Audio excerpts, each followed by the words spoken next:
Hey guys, Sue here from the Young Archaeologist blog. I'm down at the Maritime Museum where they've got this beautiful exhibition called Submerged. You really should come down here and have a look and learn all about the maritime archaeology around not just Western Australia but also the rest of Australia too. Yeah, Nicholas Reynolds, the Maritime Museum Development Officer, and he's going to let you know a bit about the exhibition. So Nicholas, some information.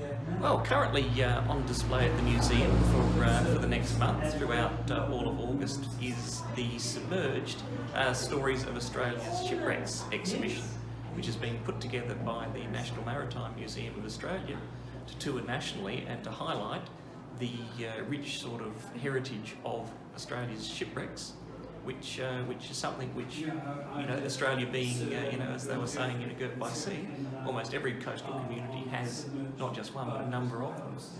And of course it also highlights the maritime archaeology, which has done so much to help us understand the sort of lifeways of the people from, say, the wreck of the Batavia, all the way back before the founding of Western Australia or even Australia, all the way up to wrecks from the 60s and 70s. So I'd encourage you all to come on down to the museum and learn all about it. So I look forward to seeing you. And is there a charge or? No, absolutely. The museum's by donation. So if you want to pop a gold coin in the box, if you like what you see, would be much appreciated. That's awesome. Thank you so much, Nicholas, and I'm sure we'll have lots of members come along. Thank you. But where the wreck is in the Sea of Marmara, AE2 snuck in and popping up, getting its bearings and in and out. But basically, the Sea of Marmara is a two-level environment. Yep. So you've got relatively fresh water coming down from the Black Sea, and it goes and mixes with the hypersaline water of the Aegean. So you've got a current bringing heavy seawater running along the bottom of the Dardanelles, and a lighter current bringing the less dense seawater out. And so AE2 caught that countercurrent and went through active minefields, and the cables of the mines going against the side of the submarine, and they all they had to navigate with was the depth and a basic compass, and they navigated blind through the Dardanelles and got in.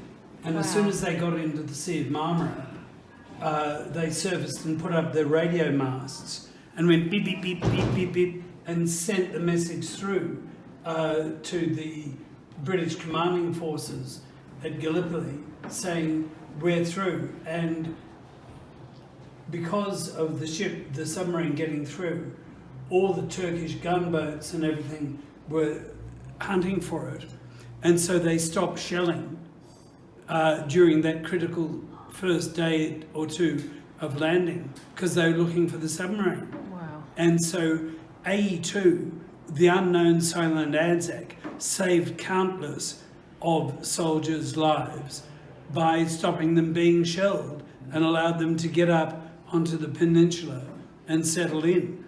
And eventually the Sultan Nazar caught up with the AE2 that had to suddenly surface because of some mechanical problems. And they see, here's the pressure hull there, and they punched some holes in the pressure hull. And so Captain Stoker said, abandon ship. So once he'd got all his crew off, he knew that this was an advanced submarine design, and he didn't want it falling into the hands of the Turks. So he went down below, opened the Kingston valves, and flooded his submarine.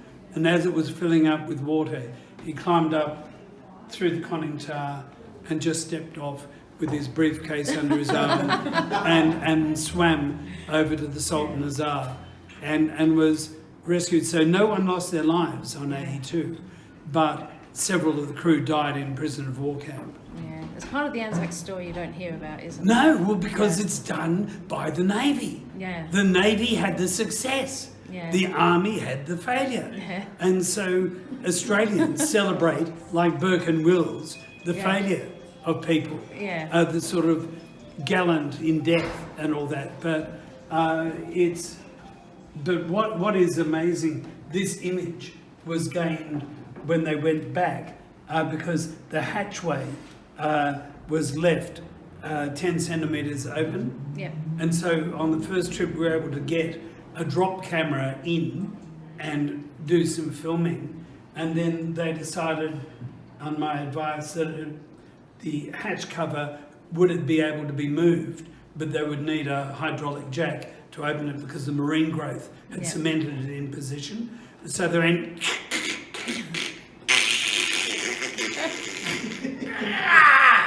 and opened it up. Yeah. And then they were able to put a little ROV inside and get all this high definition video footage. It's brilliant footage.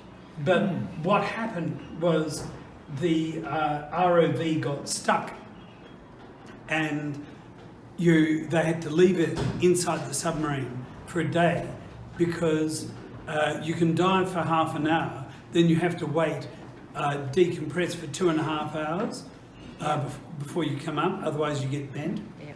And so, meantime, the instruments on the ROV kept logging every 30 seconds. So when they recovered it, I got a download file of 186,000 readings by 14 columns wide. And it was causing my computer to crash. So a friend in Canberra taught me how to average, take every 20 readings. And basically what we were able to do, that as it was pulled up at various levels from inside the submarine, that was recording the microenvironment inside the sub. And I was able to match that with cores we'd taken away from the submarine and immediately adjacent to it. So we've mapped the inside and the outside environment of the submarine. And as a result, we've gone and put 10 tons of zinc anodes on it. And it's the world's largest in situ conservation project. So in another 10 years' time, we'll go back, replace the anodes and leave them, and leave the ship preserved for another 100 years. No, that's great. That's awesome work. Okay, thank you so much.